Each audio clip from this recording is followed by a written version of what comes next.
Hola, ¿qué tal amigos y amigas que nos escuchan? Bienvenidos a una emisión más de Psiconautas Radio. En esta ocasión estamos con un par de investigadoras mexicanas. La maestra Lea Bella Atié, ella es psicobióloga, y la maestra Mira Valle. Tengo entendido que ella es química de profesión y también una investigadora de la conciencia. Ambas fueron colaboradoras y discípulas del doctor Jacobo Grinberg, un reconocido y afamado investigador mexicano también. El doctor Grinberg fue egresado de la Facultad de Ciencias de la UNAM, donde cursó la carrera de psicología y entre otros grados obtuvo un doctorado por el New York Medical College. Y bueno, su trabajo se enfoca en el estudio del fenómeno de la conciencia, digamos, el vínculo que existe entre este fenómeno y, digamos, sus bases biológicas, en este caso, el cerebro. Hola, Amira, hola, Lea, muy buenas tardes. Hola. Hola Jesús, mucho gusto. Muchísimas gracias por invitarnos a tu programa. Estamos muy contentos de estar con ustedes. Pues nada, muchas gracias a ustedes por la oportunidad. Para nosotras y nosotros es muy importante y muy significativo que estén ahora aquí con nosotros compartiendo, porque pues conocemos al menos una parte del trabajo del doctor Grinberg y nos parece muy importante. Y además, bueno, eso, ¿no? Su historia, la historia de su vida y también de cómo desapareció, pues es sumamente intrigante y es sumamente interesante de conocer. Yo suscribo las palabras de ustedes en este libro. El libro se llama Alicia en el País de la Conciencia, en donde ambas relatan tanto sus experiencias al lado del doctor Grinberg, como también se publican algunos estudios inéditos que se realizaron también, ¿no? Durante el tiempo que colaboraron con él. Pues bueno,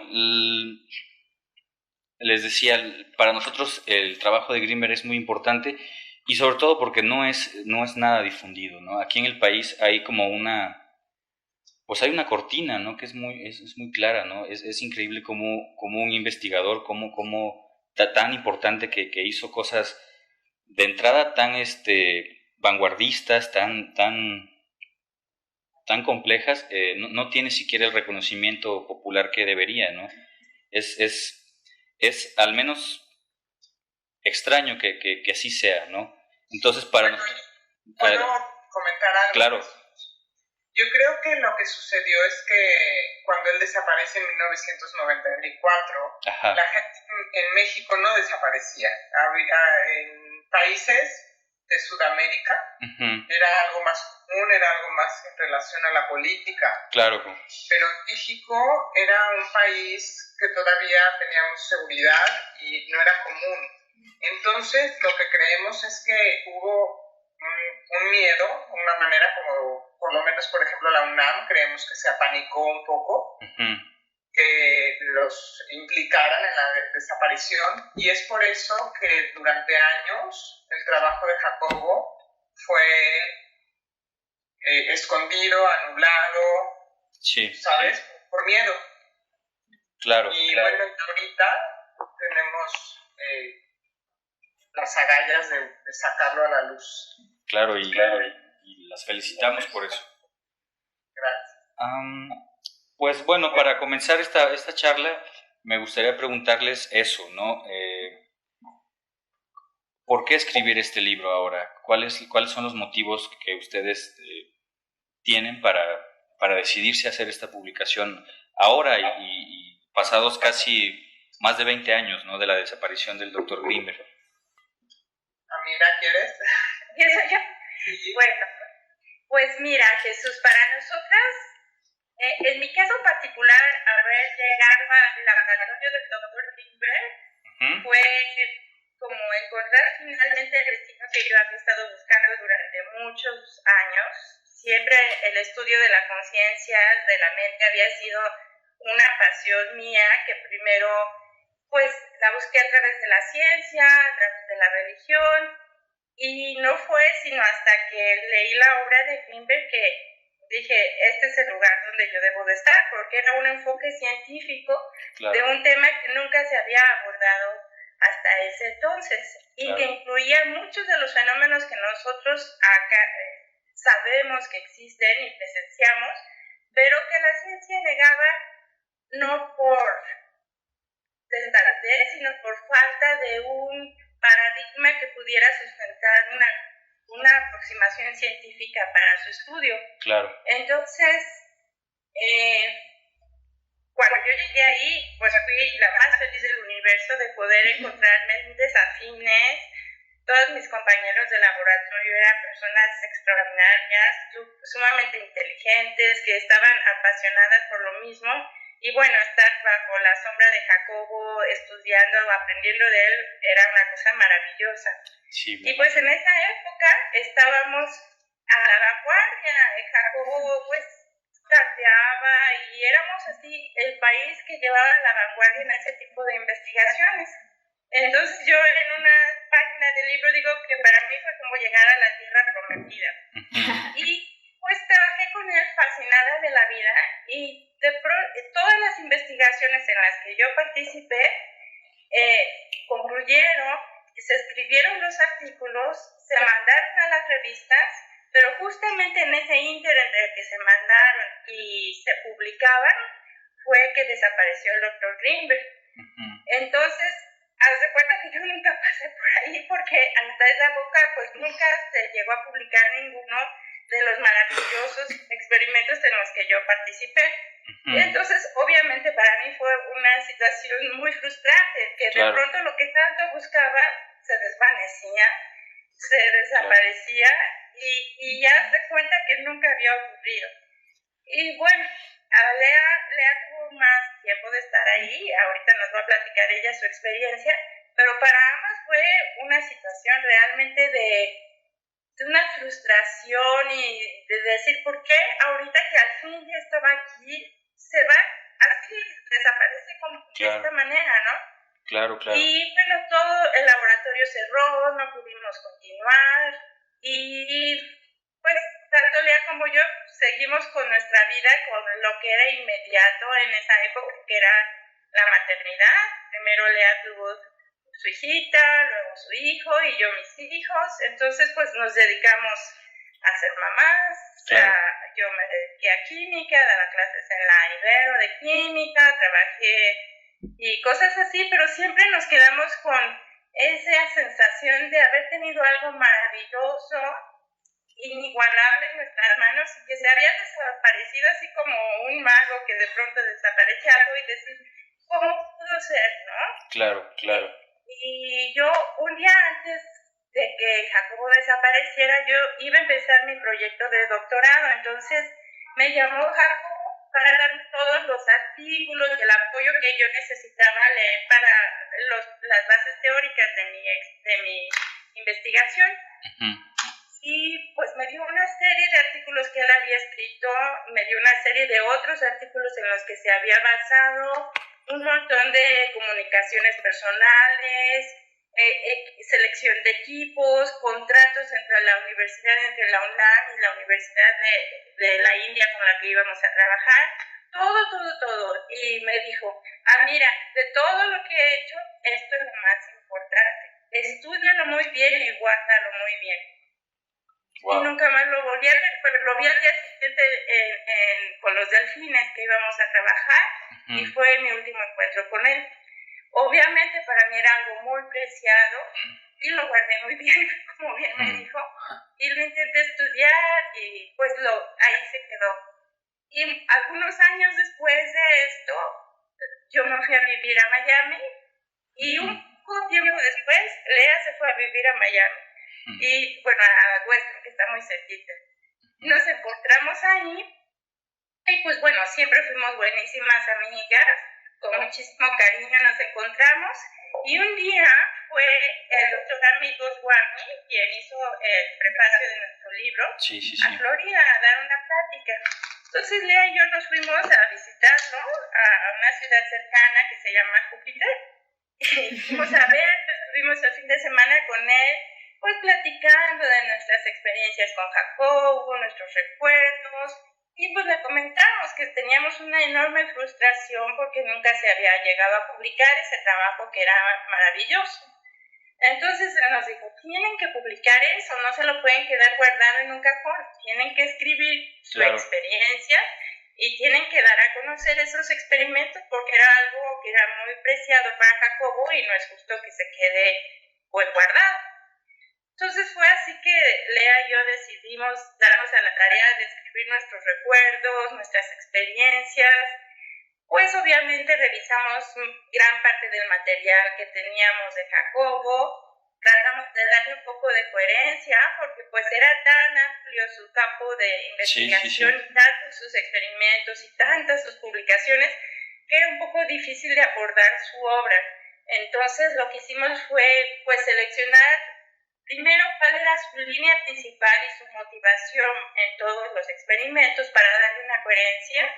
Después escoger de lo que ya se había publicado que era lo más relevante para sustentar su teoría y finalmente publicar nuestros experimentos de una manera tanto un poco coloquial, explicando de qué se trataban y por qué eran importantes, pero también lo quisimos hacer de una manera científica, replicando exactamente los artículos como se iban a enviar para ser publicados, con el afán de que la gente se diera cuenta de que realmente era una investigación 100% científica, que era uno de los puntos al final de su vida que le dolía muchísimo.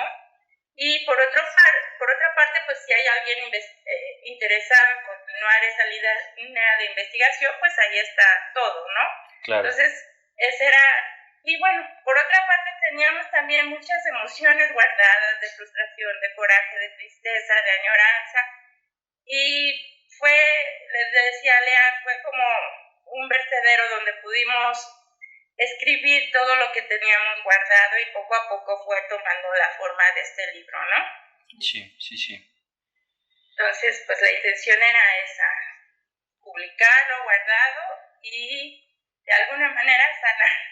Claro, por supuesto. Sí, sin duda, si para nosotros que lo leemos desde la distancia y desde esa relación impersonal, es muy fuerte, es trágico cómo sucedió, el desenlace de los últimos años en los que se tuvo contacto con el doctor Grinberg.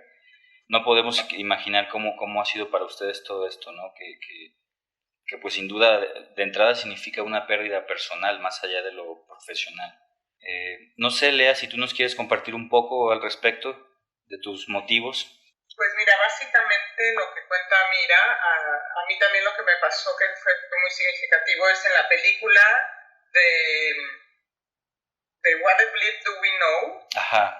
Sí tiene una segunda película que se llama Under the Rabbit Hole. Claro, sí, la segunda parte, ¿no? Para quien no... En esa película el doctor Goswami habla del potencial transferido. Ajá. Y menciona a Jacobo. Y para mí fue muy fuerte porque no me menciona a mí, cuando realmente pues yo fui la creadora, o sea, a nivel intelectual la idea por supuesto es de Jacobo, pero a nivel práctico yo fui la que estuve trabajando muchos años con eso. Y de alguna manera sentí que tenía yo que expresar que yo estaba incluida en ese proyecto, porque además también el escritor... Hay un libro que se llama Sincrodestino, que es de... Sí, gracias, Amira. En donde también menciona el potencial transferido y también menciona a Jacobo y no me menciona a mí. Okay. Y entonces me di cuenta que lo que había pasado es que la tesis se había publicado en español y no estaba publicada en inglés, entonces la gente de habla inglesa pues no tenía acceso a esa información. Claro. Le escribí a Goswami y él también me dijo, le escribí hablándole de la película y fue también cuando comentó, pues se traduce el potencial transferido y lo publicamos en inglés. Entonces este libro también fue darnos crédito de lo que nosotras hicimos porque creemos que Jacobo, gran maestro, pero ella no está y nosotras sí estamos. Claro. Entonces de alguna manera queremos ser parte del crédito y que esto nos abra puertas a nosotras, porque pues él ya no está, efectivamente, y nosotras que necesitamos también avanzar en este camino. Entonces esa también fue una razón por la cual escribimos el libro. Sí, claro, y de lo valioso del libro son las experiencias que tienen en el Laboratorio de Comunicación Humana en la Facultad de Psicología de la UNAM. Hablando sobre el potencial transferido, Lea, a mí me gustaría, bueno, me surge una duda, ¿no? Si la telepatía se activa la misma zona cerebral que en el potencial transferido. Perdón, no alcancé a oír tu pregunta, ¿la puedes repetir? Sí, claro. Que si en la telepatía se activaría la misma zona cerebral que en el potencial transferido. No lo sabemos, porque nunca hemos podido registrar a alguien que esté en el momento preciso de la telepatía. Claro. Pero, pues, la deducción sería que sí, que las zonas serían semejantes. Okay. Pues, bueno, con esto que nos platican, de entrada no puedo dejar de notar, pues, esa estructura machista, ¿no? Esta, que más allá de las personas, de la calidad moral de una persona, nos atraviesa como seres humanos, tanto hombres como mujeres, ¿no? Es muy común, yo he tenido noticias de igualmente investigadoras mujeres cuyo trabajo es eclipsado o de a tiro omitido y dándose los créditos pues a otra persona, en general a un hombre, ¿no? No quiero decir que con esto que ni Jacobo ni el doctor Goswami, por supuesto, sean unos machistas, pero sin duda sí nos habla como de esta estructura cultural que todavía en estos tiempos sigue imperando. Y bueno, a mí les debo confesar que leyendo el libro, el libro me parece entrañable, es un testimonio de vida antes que para mí es así, ¿no? Antes que un afán divulgativo, porque pues nada, presenta en este caso a un personaje que fue muy conocido en su época y que por alguna razón que todavía es desconocida, pareciera que tanto a su trabajo como a la gente que estuvo colaborando con él, en este caso ustedes, hubo una intención, no sé si consciente o directamente, pero sí la hubo, de ocultar o por qué no decirlo así, de borrar el trabajo hecho, ¿no? A mí me sorprende, como dices, que un trabajo de vanguardia como el que ustedes realizaban en ese entonces, pues simplemente no se conozca, ¿no? Simplemente no tenga una divulgación como la que debería. Hay una frase del doctor Greenberg que me gustaría mencionar, que para mí ejemplifica muy bien cuál era esto que decías, la línea de trabajo de Greenberg. Dice, muchos de nuestros pensamientos ni siquiera son nuestros, provienen del colectivo, porque existe una constante interacción entre todos los cerebros. Esto es una idea que yo no sé cómo era hace 20 años, yo era un niño hace 20 años, pero ahora cuando uno habla de esto, de unificar la conciencia, de que todos estamos de alguna manera conectados, hay cierta tendencia a desacreditar, argumentando cosas del New Age, cosas del hippismo incluso, ¿no? Entonces, pues a mí me gustaría que nos platicaran un poco cómo ha sido este proceso, estos 20 años, un poco más, cómo ha sido, en alguna parte lo mencionas, Lea, ¿no? Hace 20 años hacer yoga era mal visto, ¿no? Uno tenía que esconderse incluso para hacerlo, ¿no? Ahora, nada, aquí en San Cristóbal, por ejemplo, abundan los espacios para eso, ¿no? ¿Cómo ha sido este proceso? Es decir, a nosotros nos toca ya 20 años después.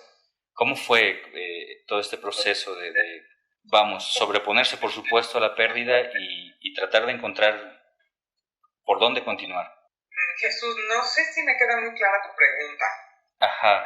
Pues, lo que quisiera saber es cómo fue la evolución en estos 20 años de lo que hacíamos a lo que hoy en día está sucediendo en la sociedad. Sí, un poco cuál es su lectura al respecto de eso, pero sobre todo cómo ha sido para ustedes este proceso de ahora publicar el libro, decir, continuemos, de alguna manera tenemos que seguir ahondando y seguir trabajando lo que se quedó inconcluso cuando Greenberg desaparece. Bueno, mi experiencia y la de Amira es diferente. Para mí este libro fue la culminación. Yo decidí que cerraba el capítulo. Sé que la publicación del libro iba a abrir nuevas puertas, posiblemente para nuevos trabajos, o por ejemplo esta entrevista.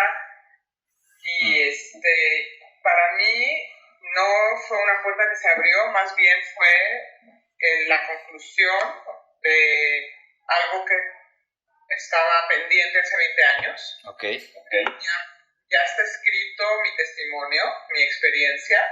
Ya le di, digamos, al mundo lo que es el potencial transferido, que sigo creyendo que es un hallazgo que merece, con toda humildad, merece un premio Nobel. Claro, sí. Pero yo ya estoy en otro momento de mi vida en donde la investigación no es en mi jerarquía de vida lo más importante. Así que fue muy lindo escribirlo con Amira, fue una experiencia catártica en donde lloramos, reímos, nos frustramos, muy integrativa.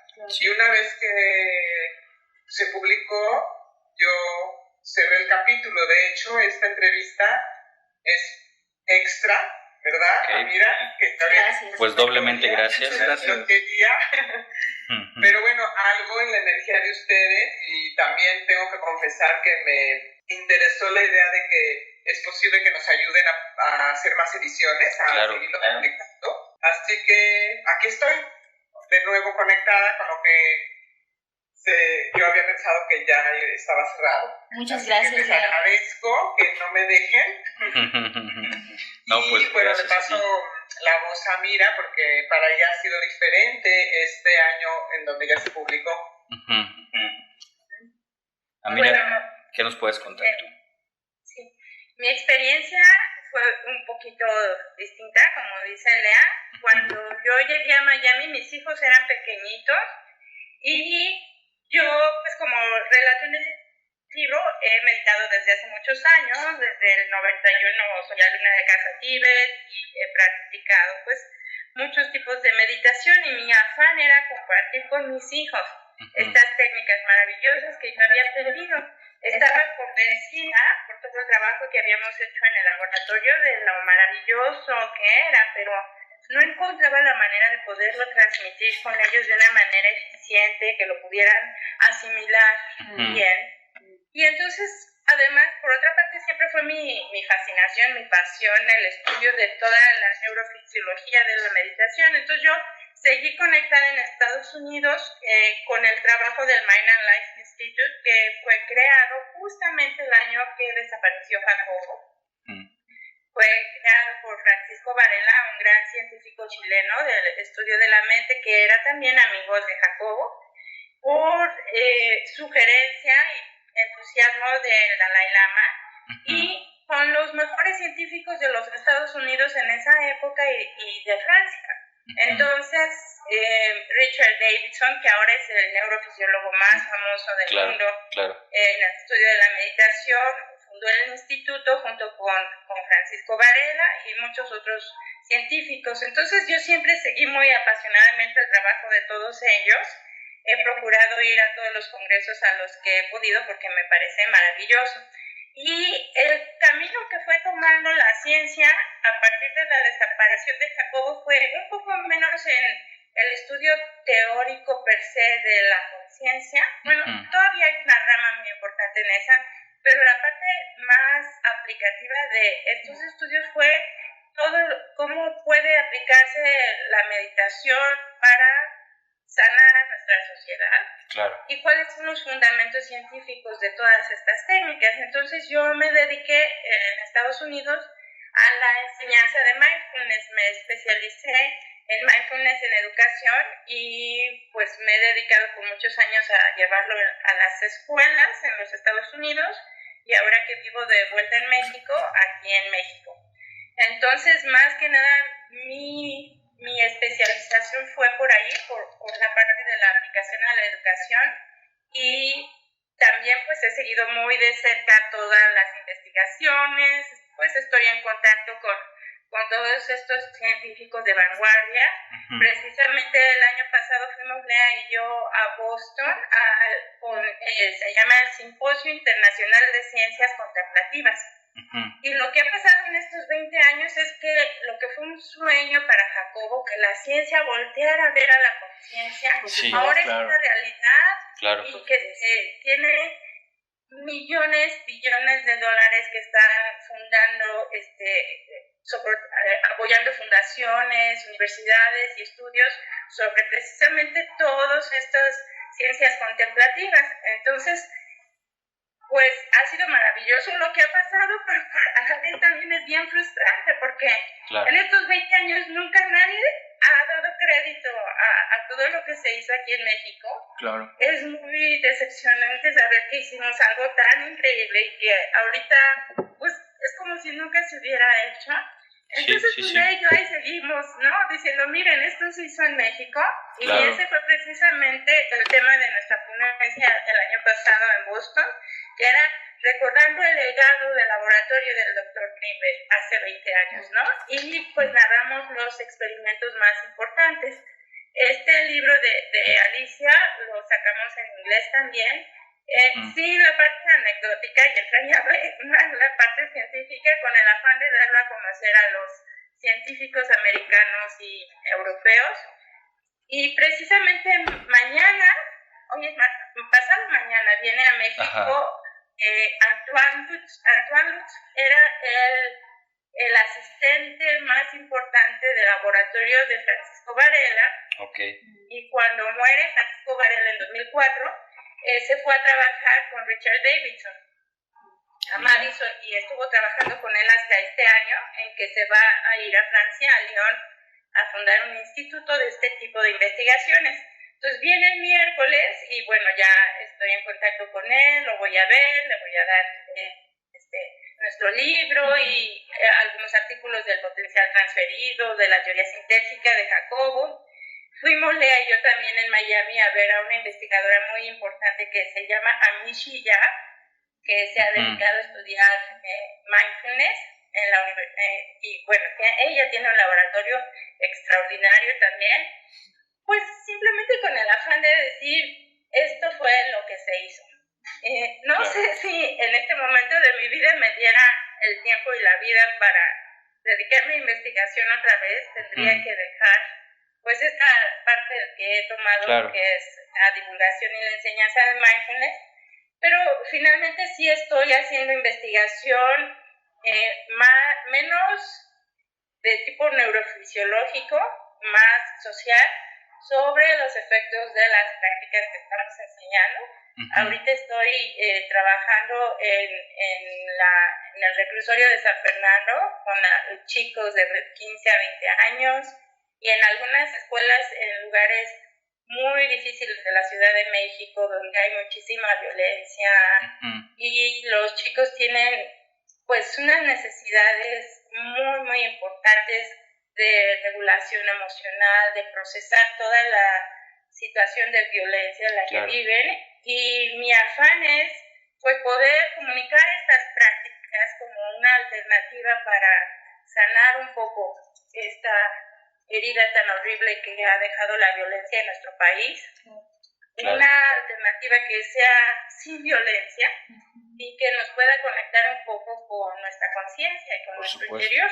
Sí, por supuesto, y si me preguntas, es una labor importantísima, valiosísima y que urge muchísimo, ¿no? Porque, pues sí, el tejido social de este país está cada vez más lacerado por ese tipo de situaciones.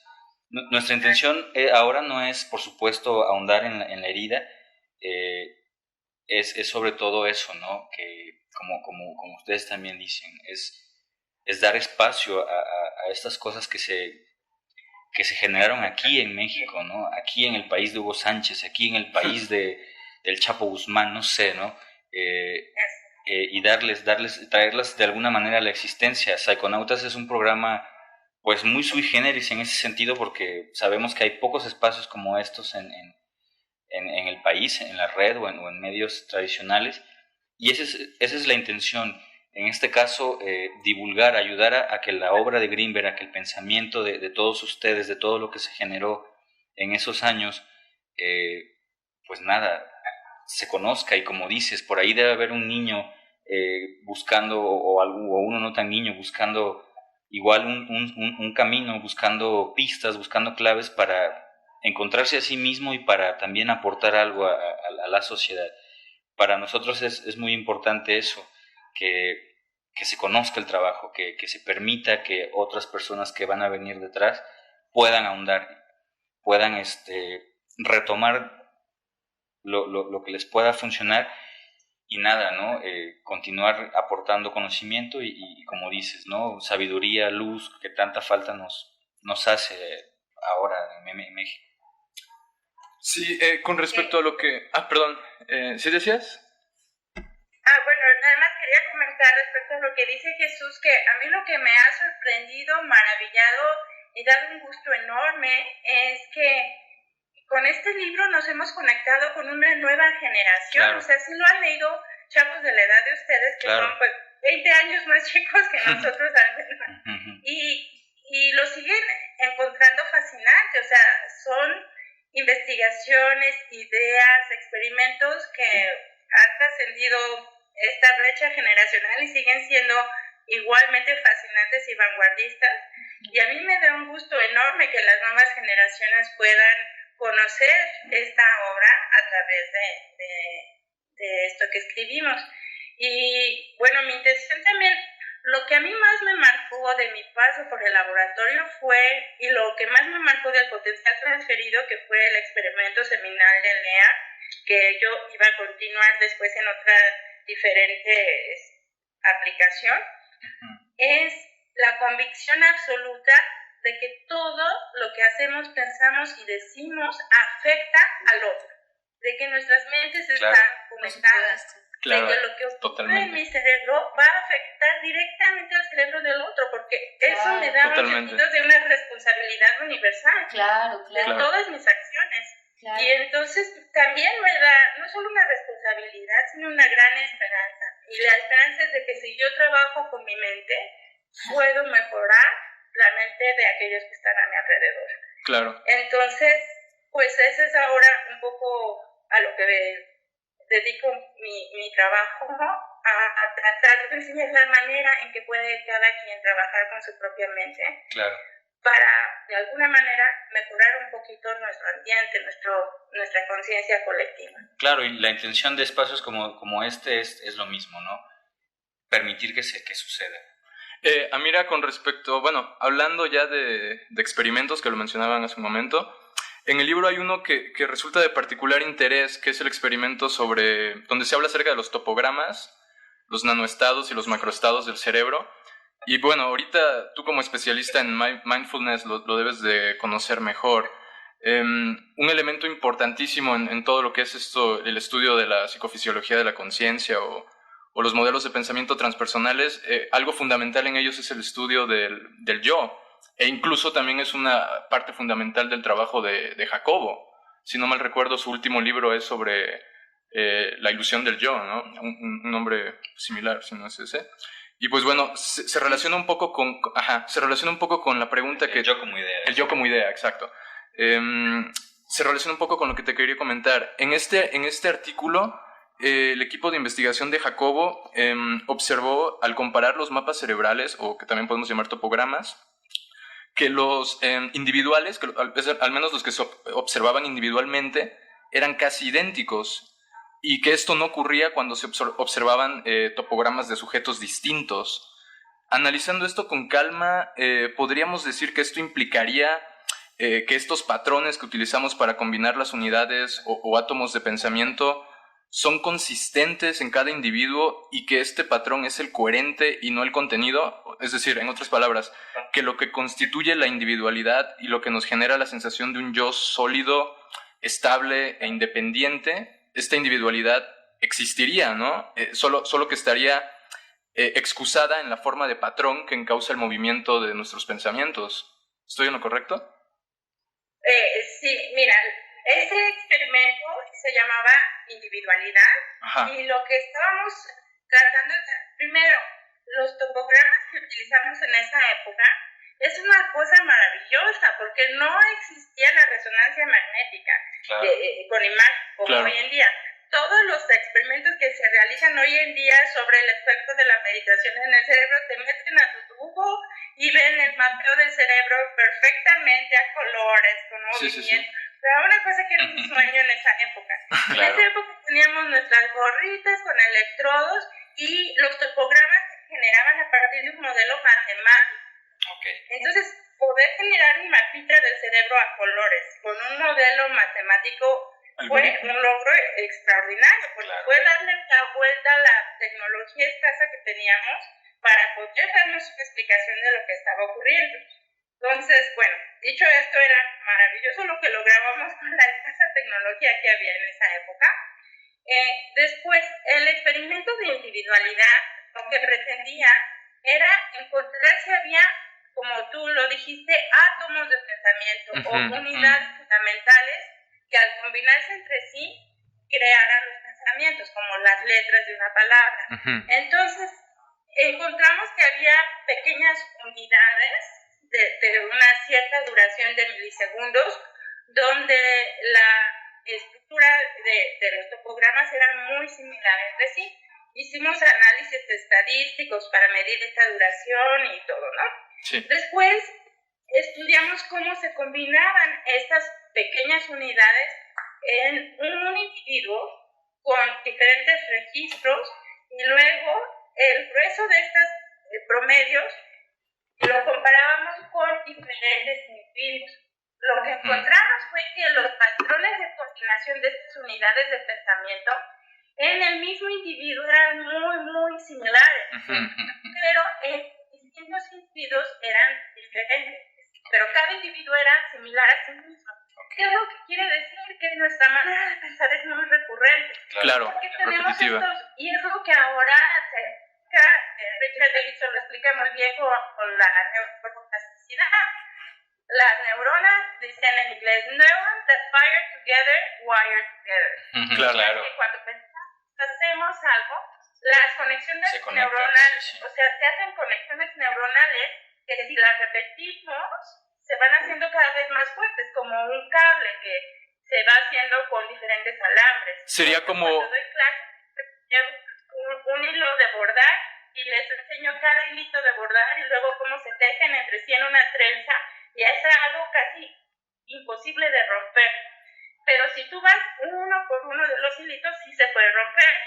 Lo que pasa es cuando haces algo una sola vez y no lo repites, o te arrepientes, o simplemente no lo vuelves a hacer, el cerebro automáticamente rompe esas conexiones para no tener una gran maraña adentro, ¿no? Y eso se llama pruning o podar estas conexiones.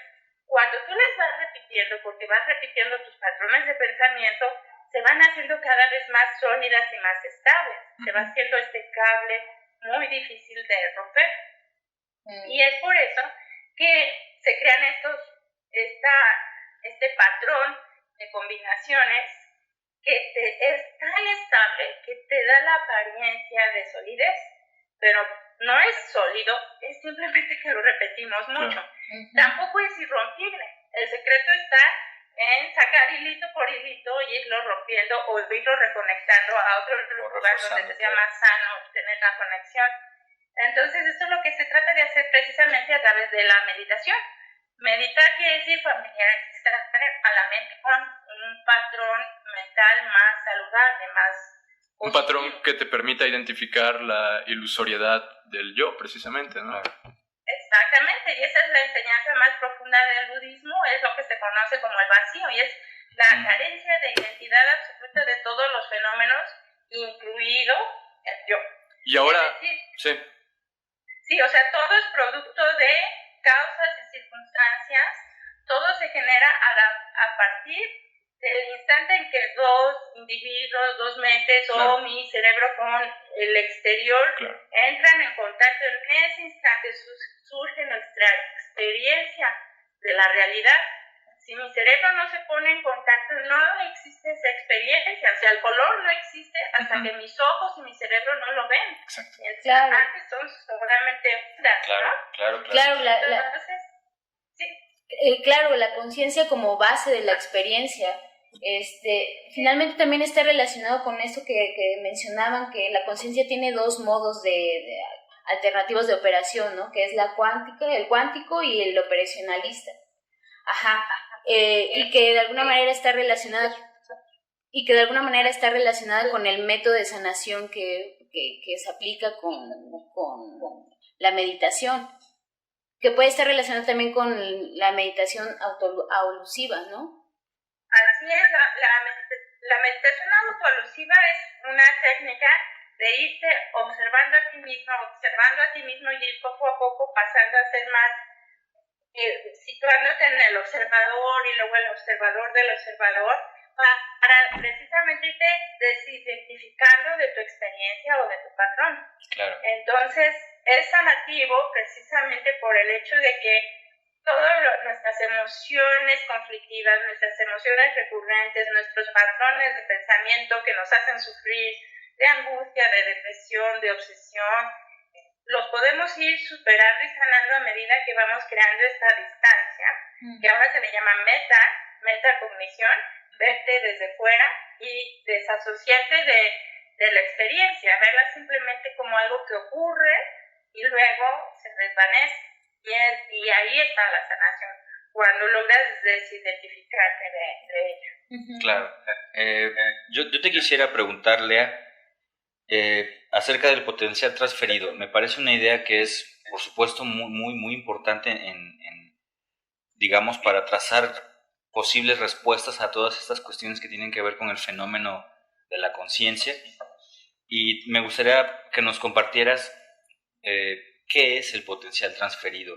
Es decir, cómo puede una persona que vamos a decirlo así, un lego en estos temas, que no tiene cercanía hacia estas ideas, ¿cómo puede una persona de ese tipo entender esta idea del potencial transferido? Bueno, la manera más sencilla que podría explicarlo es cuando dos partículas se juntan e interactúan. En el momento en el que se separan y modificas el giro de una de las partículas, el giro de la otra partícula también se modifica. Ajá. O sea, ¿sí? Entrelazamiento cuántico. Exactamente. Esta idea, perdón, tendría relación con, no sé si conoces los campos morfogenéticos, la teoría de los campos morfogenéticos de Rupert Sheldrake. ¿Tiene alguna correlación? Sí, también. Sí. Okay. Entonces lo que nosotros pensamos es que si así funcionaba a nivel de partícula, pues pensamos que era posible que funcionara también a nivel macro, que sería el cerebro. Claro. Lo que hacíamos es que invitábamos a una pareja al laboratorio, podría ser mamá e hijo o novios, compañeros de universidad, una pareja en donde les pedíamos que comunicaran de una manera que nosotros llamábamos comunicación directa. Es decir, les pedíamos en un espacio de la universidad, que era una cámara de Faraday semisilente, que estuvieran juntos y trataran de hacer una comunicación no verbal, en donde sintieran que eran una unidad. Una vez que esto pasaba, le dábamos una señal a uno de los sujetos para que se pasara a otro espacio de la universidad, a otra cámara semisilente, y poníamos electrodos en el cerebro de ambos. Lo que hacíamos es que modificábamos el cerebro de uno de ellos con flashes de luz. Cuando yo te doy cierta cantidad de flashes, en este caso dábamos 100 flashes de luz, logro lo que se le llama un potencial provocado. Es decir, estoy provocando que tu cerebro reaccione a la luz, y esto es perfectamente medible y repetible el 100% de las veces. Wow. La intención era registrar al compañero que estaba a la distancia, que no sabía lo que le estaba sucediendo al compañero que estaba siendo estimulado. Simplemente queríamos que estuviera en reposo y registrábamos los dos cerebros simultáneamente. La sorpresa fue que en el cerebro del sujeto en reposo, que no se tenía idea de lo que pasaba a su compañero, ni era estimulado, obtuvimos un potencial semejante al potencial provocado. Okay. Y este fue el gran hallazgo, darnos cuenta que un cerebro que está en reposo reaccionaba a lo que pasaba con su compañero. ¿Habían reacciones fisiológicas? No había reacciones fisiológicas, solamente... Actividad cerebral. Un par de gemelos, unos gemelos, porque está mal dicho un par de gemelos, unos gemelos reportaron que a uno le dolía la cabeza y se le quitó, pero el otro comenzó con dolor de cabeza. Increíble. Esa es la parte física que más tuvimos. Increíble. Pero realmente lo que creemos es que justamente como es algo muy sutil, el sujeto no estimulado no se da cuenta. Ajá. De hecho, es una manera de también protegernos, porque ustedes imagínense, en este momento está Mira y están ustedes tres y estoy yo, y por supuesto que nuestro campo neuronal está conectado. Claro. Estamos hablando, pero realmente podríamos no hablar. Si pudiéramos conectar realmente con el transferido, estaríamos solamente pensando y sabiendo lo que la otra persona está diciendo o pensando. Pero así nos pasaría con toda la gente, con nuestros hijos, hermanos, amigos. Entonces sería una saturación neurológica que nos volvería todos locos. Okay. El cerebro tiene que filtrar. Claro. Por eso creemos que en este tipo de experimentos el sujeto no estimulado no sabe lo que está sucediendo porque está filtrando la información. El mismo cerebro filtra para que no se sature. Creemos que en el caso de la telepatía no hay esa filtración. ¿Por qué? Porque la información es suficientemente importante para que se evoque en conciencia. De hecho, la intención del potencial transferido, una vez que encontramos que este hallazgo, primero requería que la comunicación directa fuera exitosa. Sí tuvimos casos de que la gente salió diciendo, no, ves que esos 20 minutos juntos no pudimos ni meditar. El potencial transferido no se daba. O sea que sí se requiere. Y como una de las críticas al potencial transferido es que no se podía, estos 20 minutos de comunicación directa no tiene un protocolo. La gente hacía lo que sabía hacer. Que de hecho Amira propuso en un momento dado que usáramos la meditación. ¿Cómo se llama, Amira? La meditación de Robin Kaines, que es la que más ahora se está estudiando en todas las universidades, esta meditación de la compasión, de la gran compasión, que ya está muy protocolizada y muy estudiada para diferentes fenómenos. Entonces, como tiene tanto protocolo, yo pienso que sería muy buena replicarla como el momento de estos 20 minutos de comunicación directa para ver el efecto de esta práctica en el potencial transferido, en qué tanto nos conectamos una mente con otra. Exacto. Y la propuesta futuro, que ya no sucedió, pero puede ser que en algún momento se replique, es hacer el potencial transferido, pero que el estímulo, en lugar de ser un flash de luz, que no tiene ningún efecto emocional, fuese, por ejemplo, una foto de algo que provoque en el sujeto estimulado una reacción emocional y hasta física, porque puede ser una foto de algo muy bello y provocar amor, o algo muy fuerte y provocar miedo, ¿sí? Claro. Y que entonces, al tener no solamente una reacción neurológica, sino también tener una reacción emocional, física y emocional, el sujeto no estimulado pudiese evocar lo que le está pasando a su compañero. Wow. Sería contundente, ¿no? Sí, a mí hay algo que me resuena mucho de esto que nos platican, y lo voy a formular como pregunta. Primeramente, escuchando esto, a mí me resuena mucho, por ejemplo, algunas sustancias, particularmente el MDMA, el llamado éxtasis, que podría ser una herramienta para generar este tipo finalmente esta sustancia se llamó cuando salió de los laboratorios empatía, ¿no? Ya después llegó a la calle como éxtasis y tal, y ahora ni siquiera se vende éxtasis cuando te dicen que es, pero la sustancia como tal se me ocurre a través de mi experiencia y lo que sé de ella, que podría ser como una herramienta exacto a considerarse, ¿no?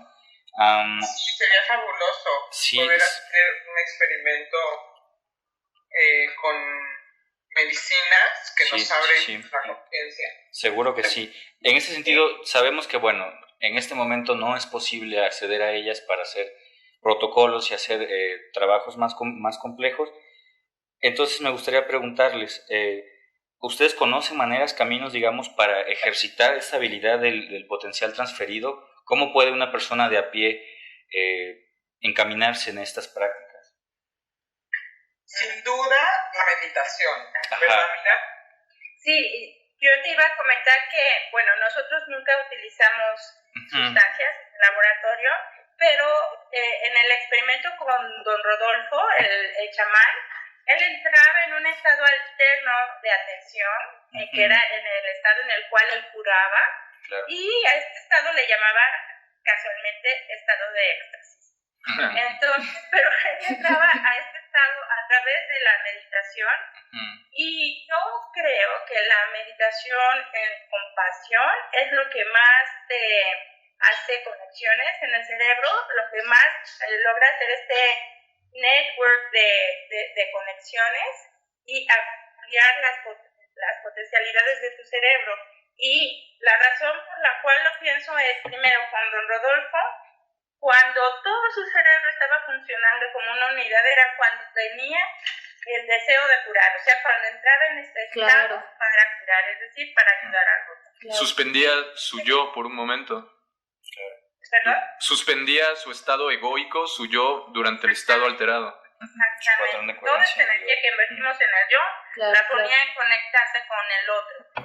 Y las investigaciones más modernas, que por ejemplo el trabajo de Barbara Fredrickson, que trabaja en la Universidad de North Carolina, ella ha estudiado mucho la psicología positiva y ella ha estudiado muchísimo esta práctica de educación y ha encontrado cómo cuando estás realizando esta práctica se amplían las conexiones en tu cerebro, encuentras soluciones nuevas a problemas que no tenían solución antes para ti, o sea, incrementas el potencial de tu cerebro muchísimo.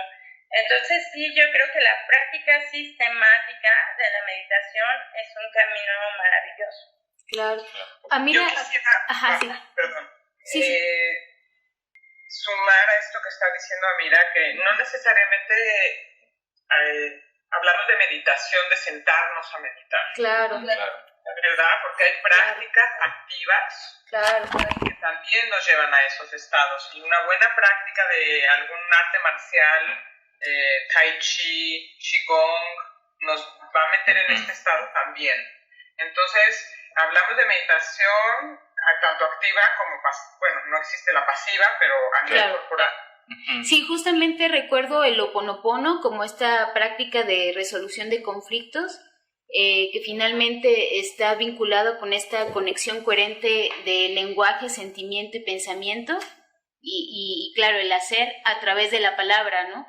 Que se redujo a 4 palabras poderosas y que tienen la capacidad de informar a nivel campo morfogenético, que es el lo siento, perdón, te amo, gracias, ¿no? Y se me hace que también puede ser una práctica que pueda contribuir a todas estas prácticas de sanación que se están realizando en este momento. Sí, correcto. O sea que en resumen, la manera en la que podemos accesar al potencial transferido es abriendo la conciencia. Sí. Claro, sí, me resuena mucho esto que dijiste hace rato. El cerebro está acostumbrado a filtrar la información, ¿no? Y precisamente herramientas como los psicodélicos lo que hacen es precisamente eso, ¿no? Quitar los filtros y es entonces cuando ocurre que se satura de información tanto interior como exterior y entonces empieza como a generarse esta otra percepción en este caso, ¿no? Que el tema con los psicodélicos es que primero hay que quitarles el estigma de encima para siquiera poder estar en condiciones de aprender a usarlos. Sí, una pregunta, por todo lo que mencionaban antes con respecto, por ejemplo, a las investigaciones en la conciencia, ¿cuáles consideran, y aquí es quien guste responder, dónde consideran ustedes que se debería focalizar la mayor parte de la investigación? Es decir, ¿en qué área específica de la conciencia? En todas. Sí, mira, alguna vez un compañero nuestro, Manuel de la Flor, dijo una frase que está fantástica. Estábamos estudiando la conciencia, estábamos en el laboratorio, y él dijo, no puede ser que la ciencia quiera estudiar la conciencia sacando a la conciencia. Es como vivir en un planeta amarillo y querer entender el amarillo, pero fuera de ese planeta. No se vale hablar del amarillo. Sí, conocer el amarillo, ¿no? Claro, sí. Es un poco complicado.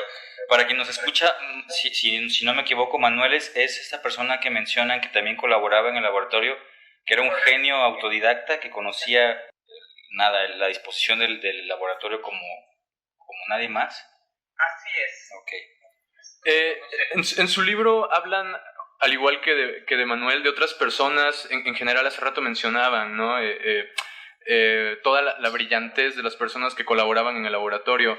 Quisiera saber qué pasó con todos estos apasionados buscadores de la mente que colaboraban con ustedes. ¿Saben si de alguna forma ha habido un intento de continuar el trabajo de Jacobo, de retomarlo?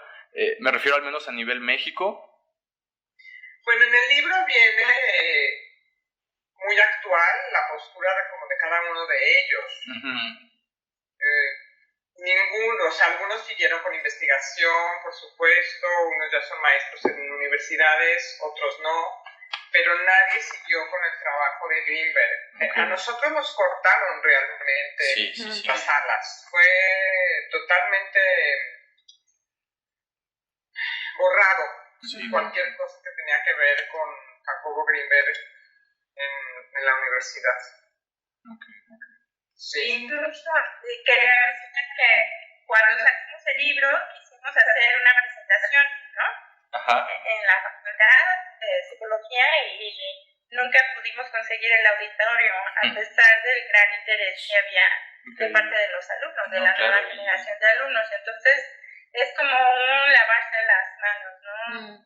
Y mucho de lo que estamos haciendo ahorita pues es decir, o sea, ¿por qué no?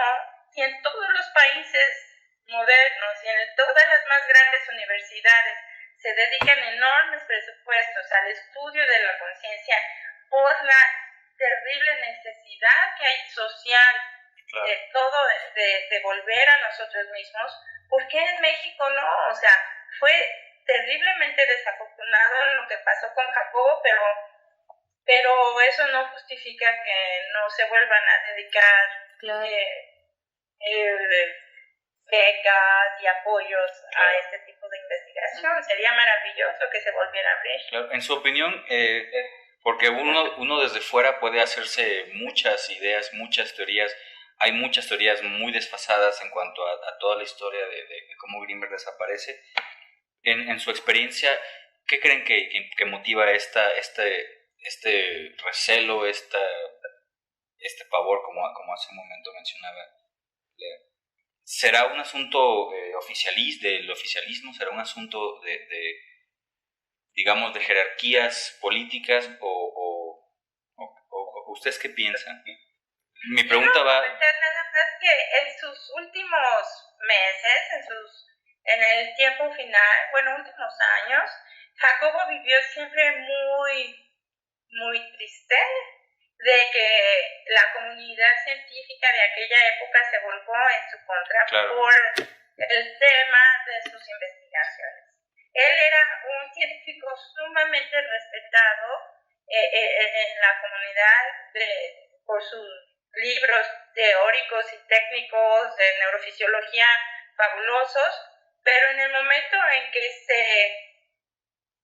el que vivió todas estas experiencias que tuvo con los grandes chamanes, con Pachita, en el momento en que abrió su mente a decir, quizá mi teoría sintética pueda dar un fundamento para explicar todo esto que yo estoy testimoniando en este momento, y cuando quiso darle una explicación a todo lo que estaba viviendo, la comunidad científica entera se volcó en su contra, en México, no en otros países.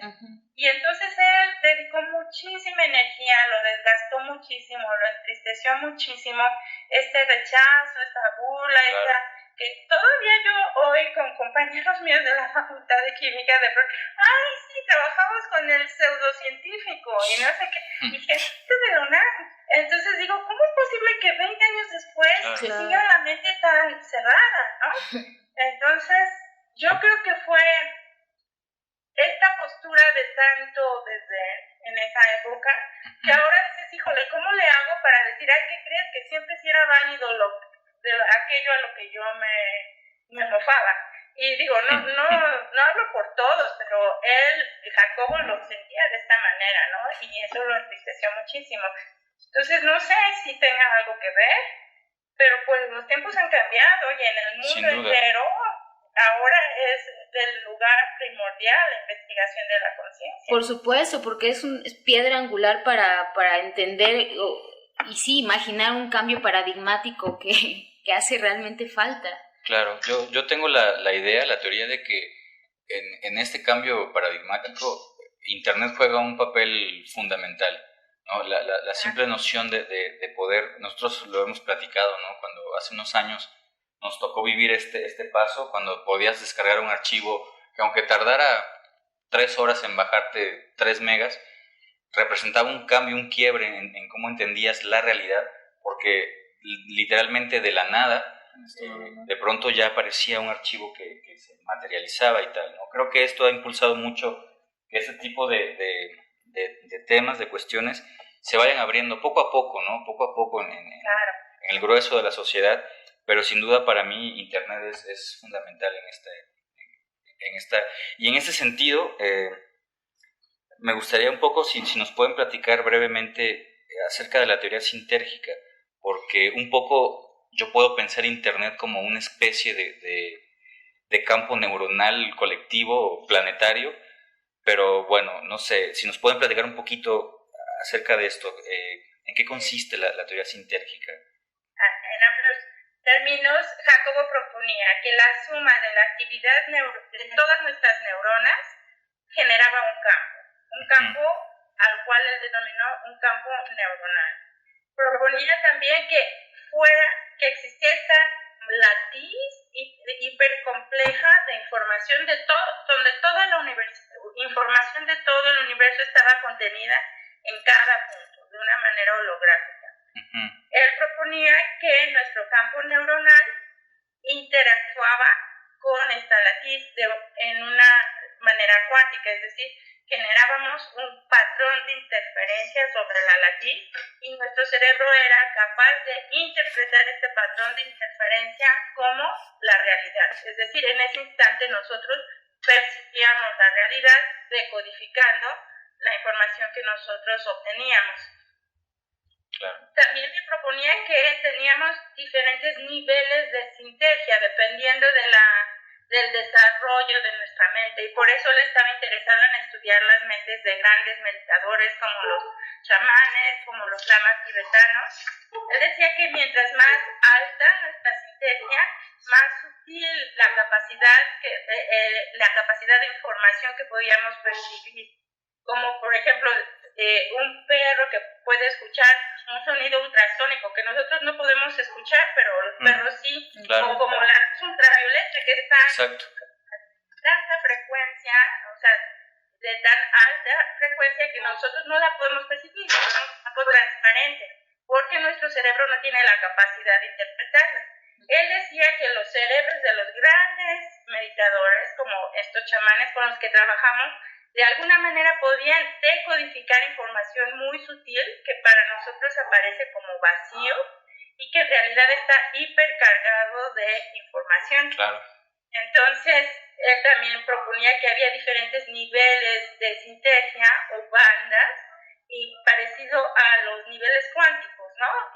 El nivel cuántico N, 1, 2, 3, que son diferentes niveles de energía, y entonces nuestro cerebro era capaz de trabajar en estos diferentes niveles de energía dependiendo de la sutileza o del trabajo que hayamos hecho con nuestra propia mente, y con esto vamos a poder percibir diferentes realidades.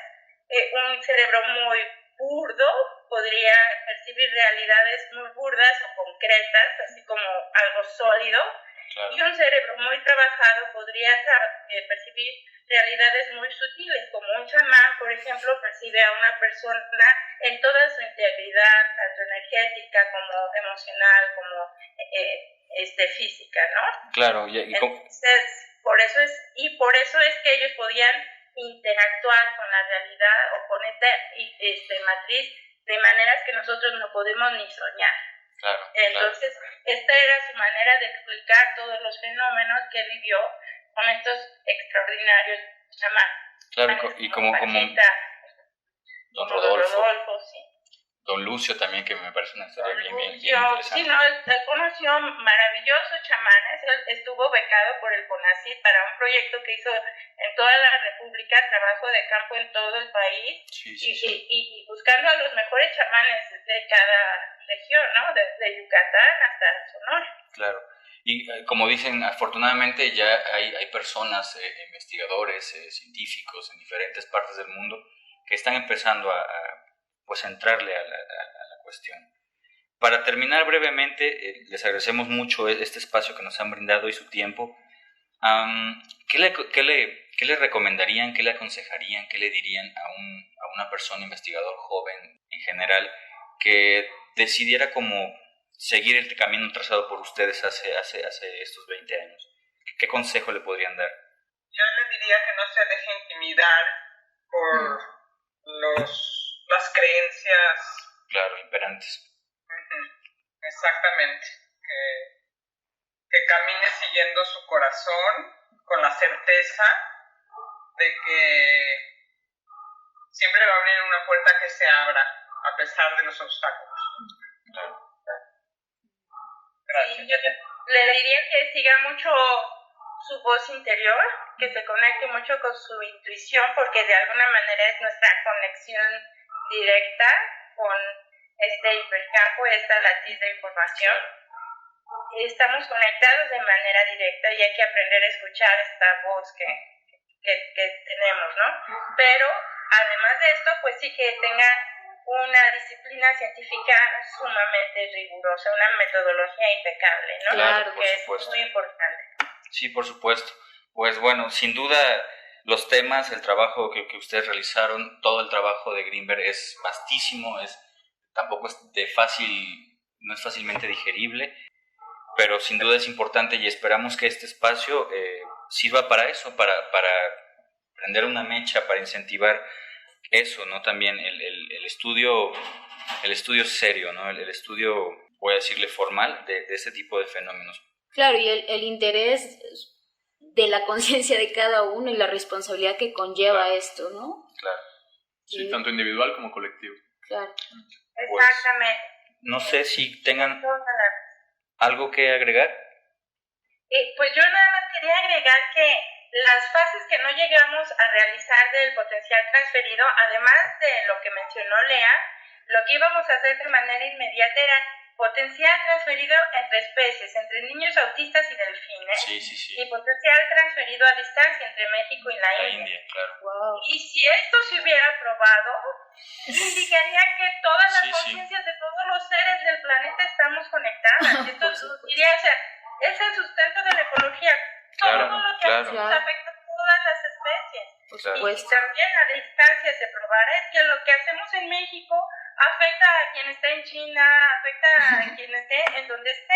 Claro. Entonces, pues sí, un enorme sentido de responsabilidad. Claro, eso es muy, muy importante, muy valioso. Muchísimas gracias, Amira y Lea. Infinitas gracias. Muchísimas gracias, Amira, Lea. Gracias, Lea, particularmente por darte esta oportunidad de como dices, de darnos un tiempito extra porque creemos que es importante que el tema se conozca, que se amplíe. Nuestro trabajo es de divulgación y pues esperamos que esto, tan como mencionan, también a ustedes les ayude a abrir puertas para lo que viene, para lo que viene, para lo que viene, para lo que viene, para lo que viene, para lo que viene, para lo que viene, para lo que